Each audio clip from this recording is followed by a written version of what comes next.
Good morning, guys. Be with you in just a minute.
Whew, we let the music run all the way out this morning. Sorry about that. I was running around grabbing coffee, and that's about. How we doing this morning? I'm good. Good. So it's Firearms Friday. I just You gotta made it check to on something Friday. real quick. Yes. Yes, you Just made gonna make it. That's right. You made it to Friday, Yes, we did. which is just another day for. Which is just another day for everybody else except us. It is Firearms Friday, and we are going to cover a couple of stories before we get to the DGUs. Which one do we start with? Let's start with the first one that I'd rather not talk about. Alec Baldwin's charges have been dropped in the Rust shooting case. Charges have been dropped against Alec Baldwin, the fatal shooting of cinematographer Helena Hutchins on the set of his Western movie Rust, after new facts surfaced in recent days. That's convenient. The announcement came 2.5 months after New Mexico prosecutors filed involuntary manslaughter charges against Baldwin. In a statement, the special prosecutors appointed by a New Mexico First Judicial District Attorney Mary Carmack Altwise to handle the case said the new facts were revealed as authorities prepared for a May 3rd preliminary hearing. The statement from Kerry Morrissey and Jason Lewis does not say what those facts are, but says they require additional investigation and forensic analysis. Consequently, we cannot proceed under the current time constraints and on the facts and evidence turned over by law enforcement in its existing form, the prosecutor said. We therefore will be dismissing the involuntary manslaughter charges against Mr. Baldwin to conduct further investigation.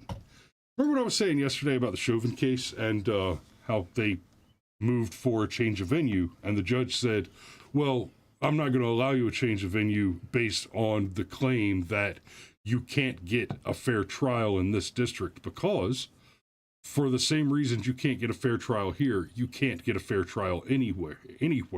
And since you can't get a fair trial, you're just not going to have you're just not going to get a fair trial. Screw your rights. This is kind of the opposite of that. There is nowhere in America that they will, where the jury would convict Alec Baldwin, that the judge will allow the case to be heard. Well,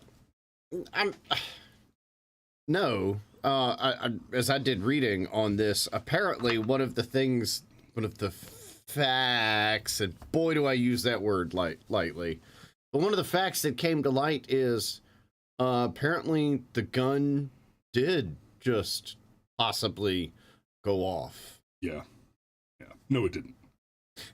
Look, we have evidence that the gun fired itself. You have evidence that the blacksmith was away and the anvil made a sword. Look, no, you and I are on the same page here, okay? Guns don't shoot themselves. You know, in True Lies, when Jamie Lee Curtis drops the Uzi and it bounces down the stairs and takes out like 10 terrorists. Right. That's a great fucking scene. Yeah, I've tried that. It doesn't work. Yeah, but in reality, if that's what happened when you dropped Uzis, nobody would ever use an Uzi. Like, that's... Or was it a MAC-10? I don't know. It was either an Uzi or a MAC-10. They were both super popular at the time. But either way, guns don't shoot themselves. Holy shit, Jen is with us. Haven't seen you in a hot minute, Sunshine. Good to have you with us this morning. We missed you. Yes, but guns don't shoot themselves. They just don't. No more than a car drives itself or anything of the kind. It is so rare. Like, you park your car when you put your e-brake on. And, right. I mean, every now and then, maybe you'll be on a hill and you haven't done maintenance in, like, forever, and that brake fails. But well, you're talking about a thing that is so unlikely to happen, you can treat it as though it never happens. Like, you could potentially win the lottery, but it's okay to live your entire life as though not only will you never win the lottery, but nobody you give two rin tin shits about will ever win the lottery. Well, and the idea that the gun just went off. Let's go back for just a moment to the McMichaels trial. The younger McMichael said in part of his telling of the story. I don't know about his actual testimony in court. I don't remember this part, but part of the claim there was that the gun went off, and I don't know if I fired it or not. But there's an important context there, because when the cinematographer was shot, she and Alec Baldwin were not fighting over the gun, right? I can see a circumstance where a firearm that you're holding fires, and you're not sure if you fired it, because you and another person both simultaneously have your hands on the gun, and either one of you might have pulled that trigger, right? That's one thing. And heat of the moment, sure, I'm sure shit can get fuzzy, but the gun just went off. I mean, if that's the case, then you definitely need to fire that armorer. And look, I'm not necessarily mad at. I'm going to assume Alec Baldwin hired a lawyer that charges, I don't know, $3,000 an hour, literally. Okay. Oh, surely. And I'm not mad at Alec Baldwin for hiring the best lawyer he could hire and getting the best outcome that he could get. But now this whole thing is so messy because we're like, oh, we're going to drop the charges now, but we might recharge him later. No, okay. Now, at this point, even people like me that don't like Alec Baldwin, that think he's a prick, make up your mind. Charge the dude or not. He's a giant turd, and he's, like, I'm 99% sure that he has responsibility for this woman's death, but if you're going to jerk him around in circles, get fucked. shit or get off the pot. So if we're going to drop the charges and we're going to recharge him later, no. You guys have screwed this case up terribly. And I think now, based on this, Alec Baldwin walks. Maybe he does some, whatever New Mexico's version of a pretrial diversion is, and he pays Juicy Smollett money. But as far as like any real consequences, I think they just evaporated. Yeah. I think you're right about that. Good Lord. Just okay. So and then the other story Chris doesn't want to talk about, even and this one's even messier. Yeah, we haven't covered it all week, and here we go. Okay, so we're talking about Ralph Yarl. And Ralph Yarl looks like he doesn't quite fall into that category. We've talked about many times on this show the all your martyrs are monsters, right? The lefties they just love this story because it looks like this is the second one. I can't remember the other one's name, but we had another young man a few months ago that looked like he was actually just a solid young black guy that found himself in a bad situation. Damn, I wish I could remember that one's name, but it was basically the first one that didn't fall into the all your martyrs are monsters category. We hear these stories about, black man killed by white man. No, it's white man kills black man is the headline every time, right? White cop if it's a cop, yeah, but white man. But if it's not white kills black, it's not a headline. Mm-hmm. And if the story's reported at all, the races are left out. It is only if a white kills black, if that's the headline, that you're likely to see the story, and without the white bad, black weak narrative, you will not see the race reported in the story generally. So we have the story, white homeowner accused of shooting black teen who went to the wrong house in Kansas City will face 2 felony charges, officials announce. Okay, I'm not sure about the strength of the stand your ground castle doctrine laws in Kansas City, and I'm not going to sit here and say that what should have happened is the white guy should have shot the black guy. That said, charging, you've got an intruder, you've got somebody at your door. You're 84 years old, and someone you don't know is knocking at your door. Let me make a point. This is for you. That pretends to be the living, and there's the devil. Right? Ring video. Oh, wait. There's another one.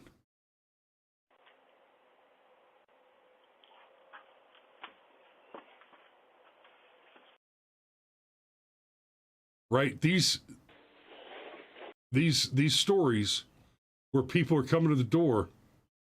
Well, I bet that one's interesting, but not related to this conversation. Yes, there's a but honeypot these stories thumbnail. where somebody coming to the door and getting caught on a Ring camera trying to break down a door, like it's not exactly a hard search to find them by the cargo. They're all over the place. And that coupled with the whole summer of love, and let's not forget, the time that Joe Biden's advice on walk out on the balcony here, or walk out, put that double-barrel shotgun and fire 2 blasts out. He's just doing like you said, Joe. He's just doing like you said. He went to the door and fired 2 blasts, just like you said, Joe. Just as a quick aside, if it's a double-barrel shotgun and you fire 2 blasts into the air, you're gonna hit something. Well, no.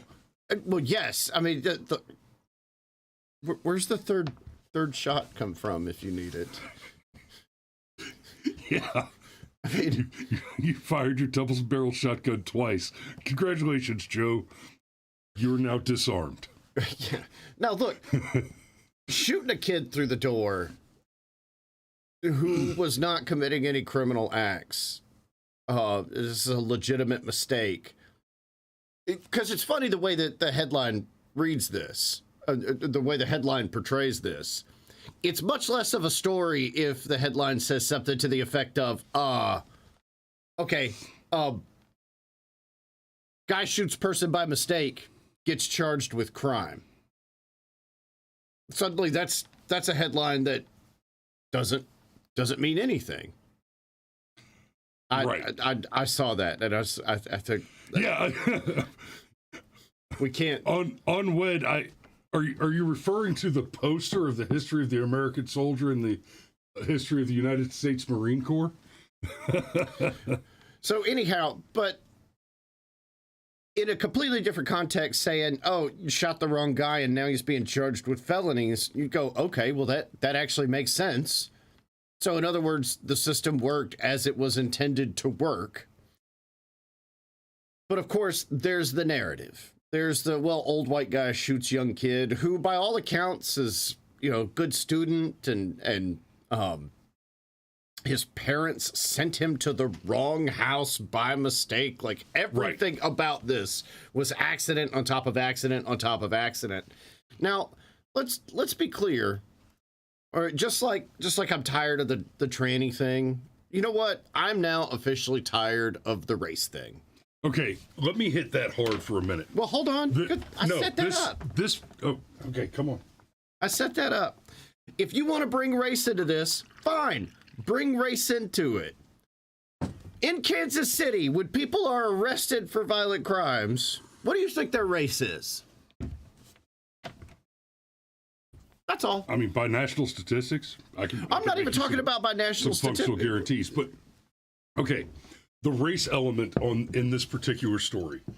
Let's talk about that for a minute. There have been several retractions. The story has changed over and over again.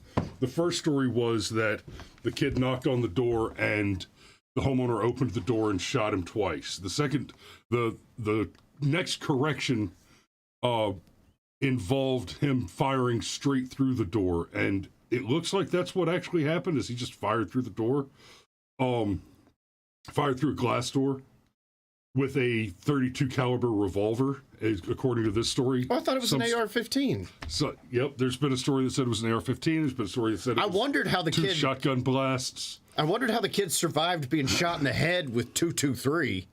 Right. The story has been changed repeatedly, and in many iterations of the story, it's said that he shot the kid through the door.